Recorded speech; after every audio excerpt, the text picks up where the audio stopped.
Well, we're joined now by National MP Paul Goldsmith and Labour Minister Michael Wood. Thank you very much for coming in this morning, Paul. I know this will have come probably as a shock to you as you woke this morning. How did you hear of the news? Yeah, absolutely. I mean, everybody, I think, is feeling the same. She's been a constant in our lives.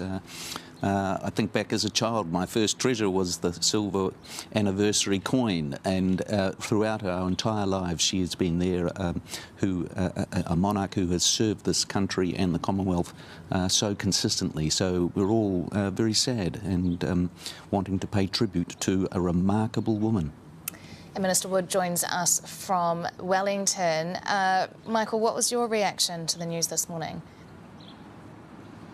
Yes, well, I woke up early and received the news, and my immediate response was to think that Her Majesty has been the only Queen and Head of State that most of us have ever known.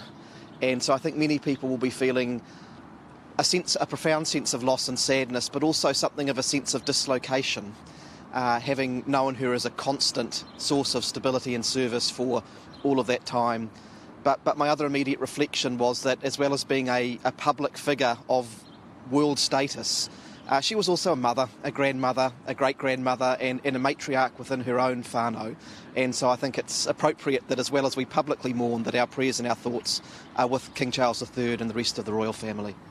Michael, I can see a flag, I believe, behind you, no doubt flying at half-mast now. Are there people gathering in Wellington at this stage? Do you expect that will happen in the coming days?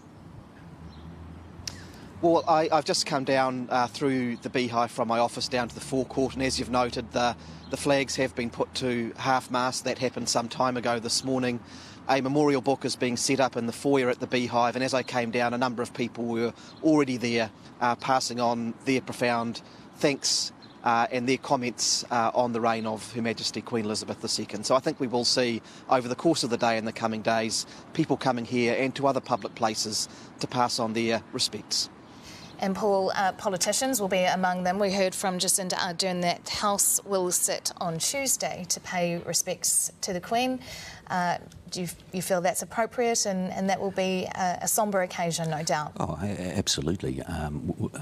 Every member of Parliament, like all New Zealanders, will be upset and wanting to show their honour and respect for that remarkable life that she has led, and to acknowledge the new king.